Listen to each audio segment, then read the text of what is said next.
আসসালামু আলাইকুম ভিউয়ার্স। আজকে নিয়ে আসলাম আপনাদের জন্য একটা দুর্দান্ত জামার ডিজাইন। এটা একটা ওয়ান কাট কুর্তি, অনেক সুন্দর ইন্টারেস্টিং একটা জামা। এটার জন্য আলাদা গলা, কাঁধ লাইন, তারপর আর্ম হোল কাটতে হবে না।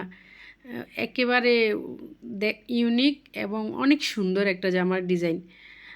দেখেন এটার কোনো কাঁধ লাইন নাই, তারপরে গলার আলাদা কোনো ডিজাইন কাটতে হবে না। এই এই হালকা একটু সেলাই করলে গলার ডিজাইন এসে যাবে। আর আমি জামাটা কিভাবে বানাই সেটা দেখেন। আর এটার ঘের অনেক বেশি। চলুন এটার কাটিং দেখে নেই। প্রথমে এখানে কাপড় আমি 3 গজ নিয়েছি, এটা 2.5 হাত বহর কাপড়। রুমাল কাট জামা যেভাবে ভাঁজ করে এইভাবে কোনাকুনি 4 ভাঁজে ভাঁজ করে কাপড়টা ফ্লোরে বিছিয়ে নেব। ফ্লোরে বড় জামা বানাতে ফ্লোরে সুবিধা হয়, এই জন্য আমি বড় জামাগুলো বানালে ফ্লোরে বিছিয়ে কাটি। তারপর এখানে 2 ইঞ্চিতে একটা মার্ক করে রাখবো। এখন এই জায়গাটা কাটবো না, জাস্ট দাগ দিয়ে রাখবো, পরে কিভাবে কাটবো দেখাবো। তারপর এই কর্নারে ফিতাটা রেখে লম্বা 45 ইঞ্চি, একদম কর্নারে ফিতাটা ঠিক রেখে 45 ইঞ্চি একদম পুরোটা কাপড় মেপে নিব।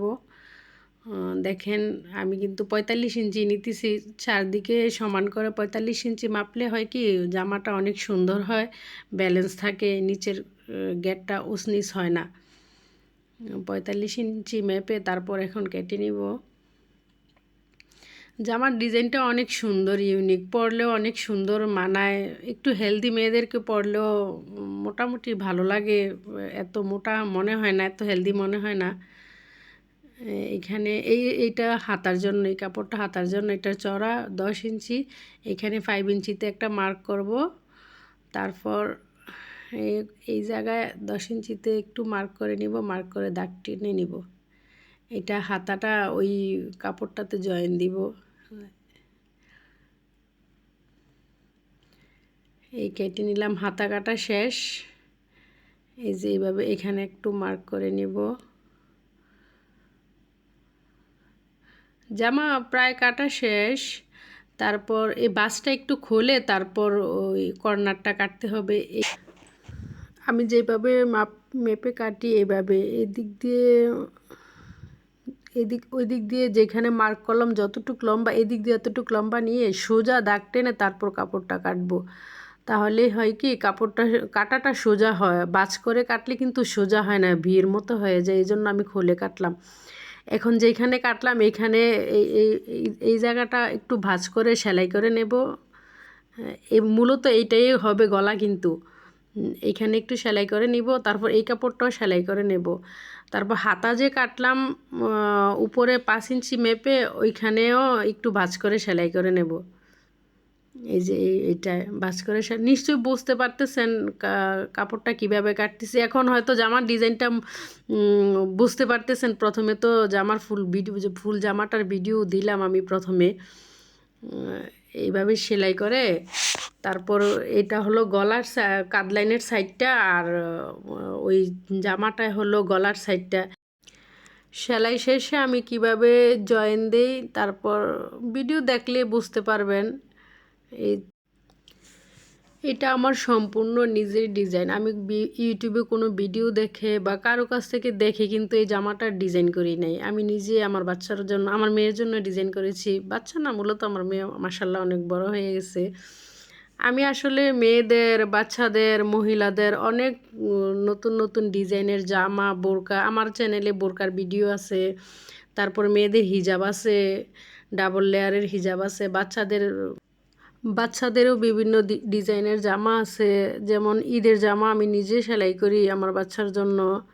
তারপর সুতি জামা কাপড়, আরামদায়ক অনেক কাপড় চোপড়ে যতটুকু সম্ভব আমি ভিডিও করে আমার চ্যানেলে আপলোড দিই।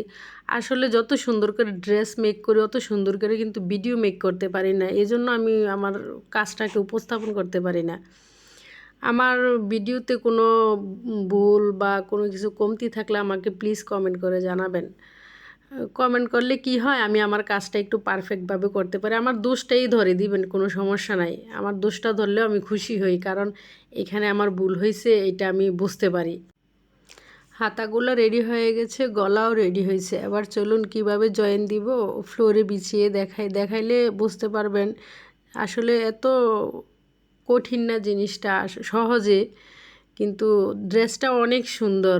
ভিডিওতে না যত সুন্দর, বাস্তবে আরও অনেক সুন্দর লাগে দেখতে ড্রেসটা। এই যে একটা হাতা, আসলে ভিডিওটা একটু কেটে গেছে, আমি ওই পাশ দিয়ে দেখাই, এইভাবে জয়েন করবো আর কি। একটা পার্টে জয়েন করে দেখালাম আমি, 2 পার্টে জয়েন করতে হবে। এভাবে এক পার্টে জয়েন করে একটা হাতা এখানে জয়েন দিব, আরেকটা হাতা ওই পাশে জয়েন দিব। সেলাইয়ের পরে তারপর আরেকটা পার্ট বিপরীত সাইডে জয়েন দিয়ে দিব। আসলে বোঝাতে পারতেছি না মনে হয় কথা বলে, ভিডিওটা একটু মনোযোগ দিয়ে দেখেন। এই যে এক পার্টে জয়েন দেওয়া শেষ হয়েছে, এখন হাতার আরেক সাইড আরেক পার্টে জয়েন দিব আর কি। এইভাবে জয়েন দিলে কি হয়, অটোমেটিক গলাটা এসে যায়। এই যে ভাঁজ করে সেলাই করলাম হাতার পাশে আর জামাটার উপরের অংশ, এখন আরেকটা অংশ আরেকটা বড় পার্ট জয়েন দিয়ে দিব আর কি। আমার কথার চেয়ে বেশি ভিডিওটা দেখলে বুঝতে পারবেন জামাটা কিভাবে সেলাই করলাম।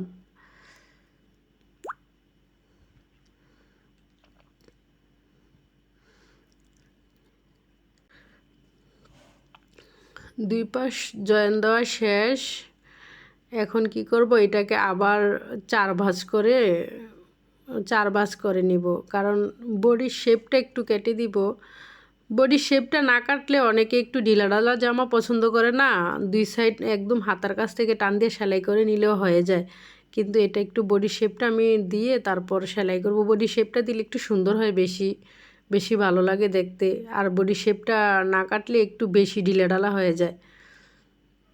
এই যে জামার এটা 4 ভাঁজ করার পর এখানে 15 ইঞ্চি মেপে মানুষের যার যতটুকু, কেউ 16 ইঞ্চি বেশি লম্বা হলে, আমি এখানে 15 ইঞ্চি নিলাম। 15 ইঞ্চি নিয়ে বডি শেপ অনুযায়ী এখানে 11 ইঞ্চি আমি মাপলাম। এত বেশি ফিটিং করব না জামাটা, মোটামুটি লুজে হবে। দাগ দিয়ে তারপর এই দাগ অনুযায়ী কেটে, এই যে বডি শেপটা কেটে নিলাম। তারপর শুধু হাত থেকে সাইড সেলাই করে নেব। এরপরে নিচের অংশ সেলাই করে নিলে জামা সেলাই শেষ, আর কোনো কাজ থাকবে না। আর জামার ফাইনাল লুক তো প্রথমেও দেখলেন, পরেও একটু দেখাবো, কয়েকটা ছবি আছে। পরবর্তীতে কী ধরনের ড্রেসের ভিডিও দেখতে চান আমাকে কমেন্ট করে জানাবেন প্লিজ। এই যে জামার ফাইনাল লুকটা, এই দেখুন জামাটার ঘের কিন্তু অনেক বেশি। ও আরেকটা কথা বলি না, এই জামাটা আমি বানাইছি মাইশা কটন কাপড় দিয়ে। কাপড়টা অবশ্যই নতুন, আমার কাছে নতুনই মনে হয়েছে, আগে কখনো দেখি নাই তো এই কাপড়। কাপড়টা অনেক সুন্দর, একেবারে পাতলাও না, তারপর একেবারে নরমও হয়ে যায় না ধোয়ার পরে। কাপড়টা একটু ভারী ভারী আর কি, আবার চিকচিক করে, একটু আফসান আছে। মাইশা কটন দিয়ে জামাটা। এবং নতুন নতুন জামার ডিজাইন দেখতে আমার চ্যানেলটিকে সাবস্ক্রাইব করে আমার পাশে থাকুন।